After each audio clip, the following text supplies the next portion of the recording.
Alright, good morning po sa inyong lahat mga kababayan, Batang Maynila to. Eto ngayon kasalukuyan Dito ka kay Mavi. Yan kung naririnig niyo, nanonood ako dito sa Dito ka kay... Eat Bulaga Live. Ayan, Mav. Ate, ano po Yan, pangalan nandiyan si niyo po? Paulo Contis. Yan, meron silang ini-interview nga contestant.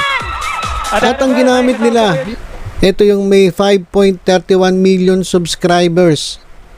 At etong YouTube channel na to, kung titingnan ninyo ito tingnan natin Total, ito pinag-uusapan na natin Pasukin natin etong Eat Bulaga. Yung sa kanilang pinaka-profile, yung profile pic nila, kulay orange na may nakasulat na Eat Bulaga.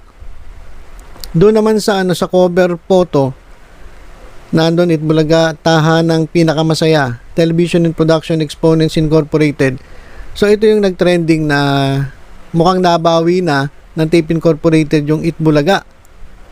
Actually hindi nabawi, nakuha na, kumbaga ano bang salita doon, kasi unang-una hindi naman natin masasabi na kanila ito siguro kanila nga kasi sila yung producer, pero ang gumawa ata nito si Jennifer kaya nga hindi nila nakuha to nung una pa lang diba, nung lumipat itong TBJ kasama si Jennifer kasama yung YouTube channel ng Eat Bulaga. So nagtaka na lang tayo na nakuha nila. Siguro merong traidor na nagbigay ng password o kaya na-hack nila. So hindi natin alam kung ano yung totoo Basta ito, nakita na lang natin na mukhang ang admin nito, ang humahawak nito ngayon ay mga tao ni Halosos, ng mga Halosos. So ito nga, nagla-live na sila ngayon dito sa kanilang YouTube channel. At 5.31 million 5.31 million subscribers, pero ang nanonood 1,000. So nasa na yung milyones na nakasubscribe dito. At sabi, dati 5.32 ngayon 5.31 na lang, so mahigit 100,000 ang nag-unsubscribe. At alam ko nananawagan yung yung mga TBJ legit Dabber Cats na mag-unsubscribe dito, pero malaki pa rin yan, 5.31 million. Pero 5.31 million, pero ang nanonood 1,161. So ilan lang to? Wala pang kalahating porsyento, 0.05 o basta napakaliit nito kumpara dito sa subscribers. At ito, pasukin na nga natin itong YouTube channel na ito. Kung titingnan ninyo itong YouTube channel na to, punta tayo sa videos. Pag kinlik mo yung videos, ayan ang lumalabas. Ng pinakamasaya, latest upload nila 34 minutes ago, may 1,200 views. At ito, 3 months ago, ayan na yung mga pinakahuli. May 41,000 views 3 months ago. At pag tiningnan mo etong popular, ito yung 3 years ago, ito yung yung milyon ng views. Pag tiningnan mo to, ang mga video dito, ang makikita mo rito, TBJ. So ibig sabihin lang na itong YouTube channel na to, kaya lumaki ang subscribers nito dahil sa Tito Vic and Joey. Ayan halos lahat halos lahat. Ito, may nakikita pa nga ako rito. Sa bawal judgmental, guest si Yorme Isko Moreno, 3 years ago pala yan, 5.4 million views na. So, kung titingnan mo to, panay sila panay legit Dabber Cats. Ito yung mga umalis dyan sa tape, Tito Vic and Joey. So, yung mga videos dito, ito yung nagparami ng subscribers. At tingnan natin tong oldest, ito yung mga oldest na, 11 years ago.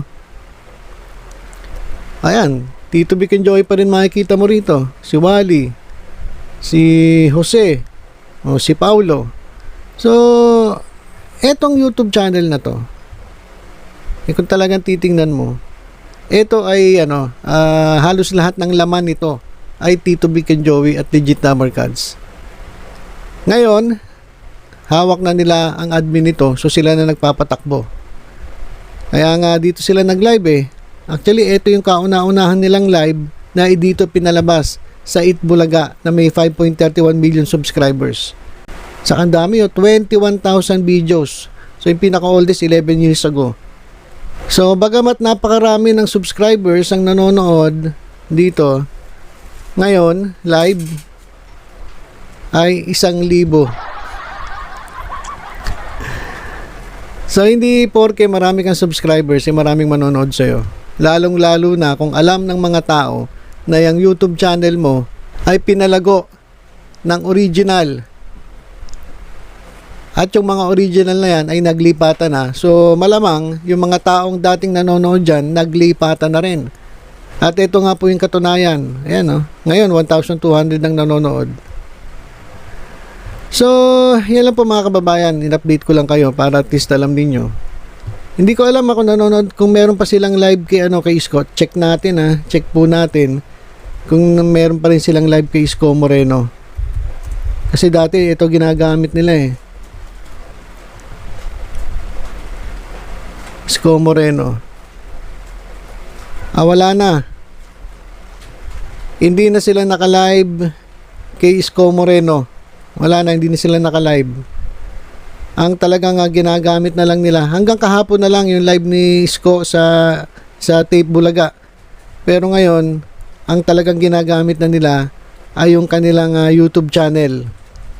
Etong pinalago at pinalaki ng TVJ at Legit Dabarkads. So, yun mga kababayan, yung ating update. Bagamat ginagamit nila itong YouTube channel na Itbulaga na may check 5.31 million subscribers ay walay pa rin.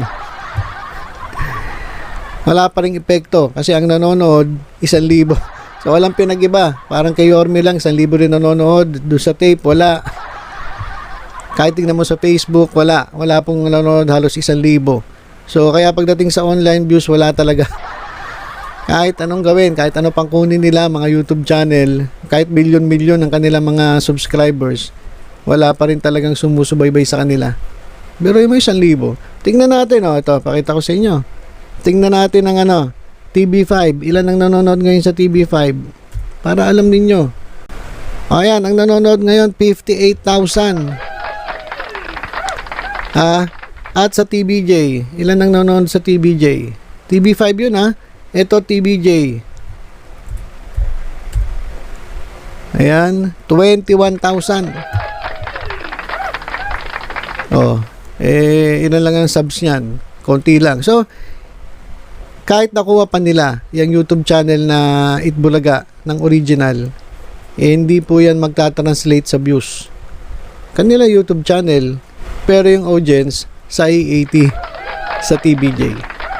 Di ba? So, yun lang po muna mga kababayan. Yun lang po ang ating update. At kapag meron pa tayong nakakuhang mga marites dyan, babalita po natin sa inyo. Ingat po tayong lahat. God bless.